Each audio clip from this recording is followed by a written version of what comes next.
The old stone library, cloaked in the hushed reverence of centuries, holds more than just books. Dust motes dance in the shafts of morning light, illuminating ancient wisdom.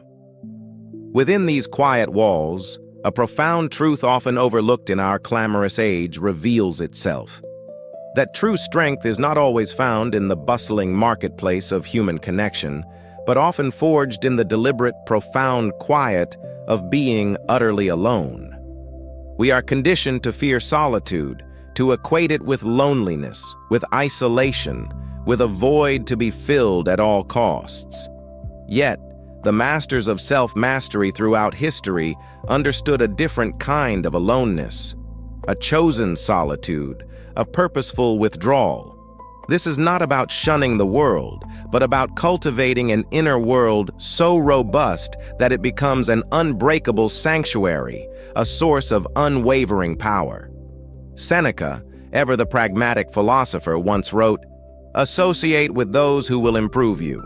Welcome those whom you yourself can improve." The process is a mutual one. Men learn as they teach. And while Seneca valued community and shared wisdom, he also understood the critical importance of stepping away from the demands of society. He knew that before one could truly contribute, or even truly benefit from the company of others, one must first become firmly rooted in oneself.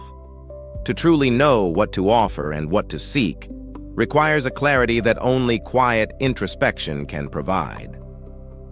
Consider the overwhelming noise of modern existence, the constant stream of information, the demands of social interaction, the relentless pursuit of external validation. Our minds are perpetually bombarded, leaving little room for reflection, for true digestion of experience. We move from one stimulus to the next, rarely pausing to ask if these external inputs are truly serving our highest good, or merely distracting us from the deeper work of self-understanding.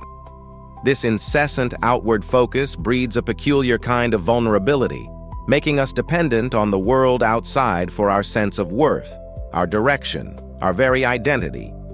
Solitude, then, is not an escape from responsibility, but a profound commitment to it, a responsibility to oneself. Marcus Aurelius, the philosopher-emperor, found his refuge not in literal isolation, a luxury his position rarely afforded, but in the mental discipline of his inner citadel. He wrote in his meditations, "Men seek retreats for themselves, houses in the country, seashores and mountains, and thou, too, art wont to desire such things very much. But this is altogether a mark of the most common sort of men, for it is in thy power, whenever thou shalt choose, to retire into thyself." His words remind us that true solitude is not necessarily about physical location, but about a state of mind, a deliberate turning inward. It is the practice of consciously disengaging from external distractions, even when physically surrounded, to access that deep wellspring of personal truth. It is a mental fortress, built brick by brick, through quiet contemplation. In this inner sanctuary, stripped bare of performance and expectation, we confront ourselves honestly. We peel back the layers of pretense, of roles we play for others, of narratives we've adopted.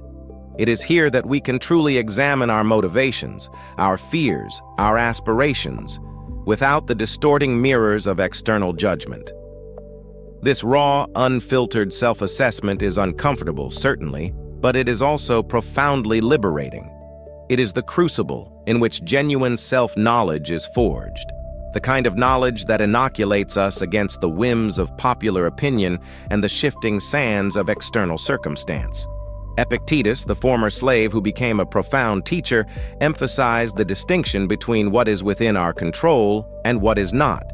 He would likely see chosen solitude as a powerful tool for discerning this very distinction.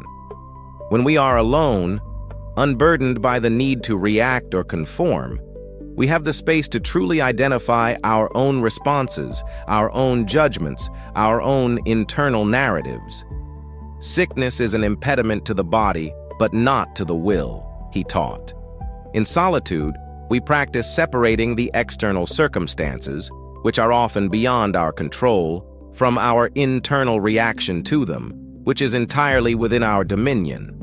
This practice strengthens the will, making it less susceptible to external turbulence. This deliberate withdrawal allows us to process the cacophony of daily life, to sift through experiences, to understand their true implications for our character and our purpose. It is in this quiet space that we can re-evaluate our priorities, realign our actions with our deepest values, and cultivate the mental resilience needed to face life's inevitable challenges. Without this regular retreat, we risk living on the surface, reacting rather than acting, swept along by currents we barely perceive. We become hollow reflections, lacking the depth and substance that only self-reflection can provide. The fear of being alone often stems from a fear of what we might find within ourselves, or perhaps a fear of finding nothing at all. But the Stoics understood that this fear is merely an illusion, a barrier to growth.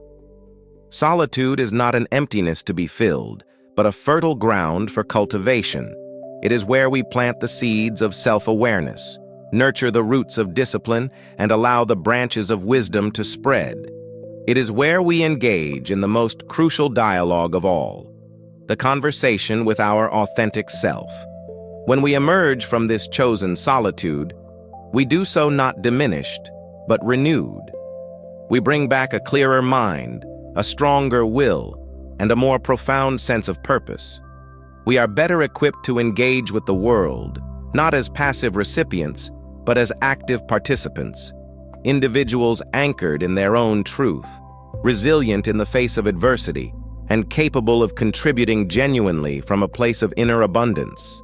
This is the paradoxical power of being alone.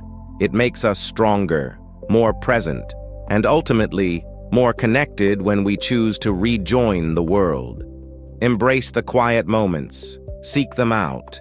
Let them be the forge for your unbreakable strength.